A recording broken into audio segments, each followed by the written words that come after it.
রাধে রাধে। আমি এখানে দুটো বিট আমি চাকা চাকা করে বানিয়ে নিয়েছি। এবার একটু জলে এটা সেদ্ধ করে নেব ঢেকে 5 থেকে 7 মিনিট। আর এদিকে একটা মশলা বানিয়ে নেব।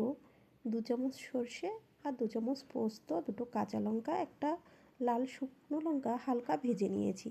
নিয়ে একসাথে আমি এটা পেস্ট করে নেব। আর এই বিটটাও আমি এখানে নামিয়ে ঠান্ডা করে তারপরে এটাও আমি পেস্ট করে নেব।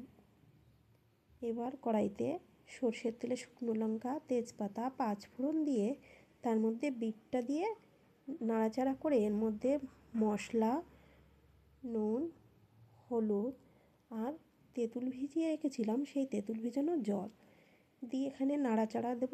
দিয়ে 5 থেকে 6 মিনিট তারপর এটা শুকিয়ে আসলে এটা নামিয়ে নিয়ে এর উপর দিয়ে সরষের তেল দিলেই রেডি টক ঝাল মিষ্টি বিট বাটা। নমস্কার। প্রসাদ দর্শন করুন।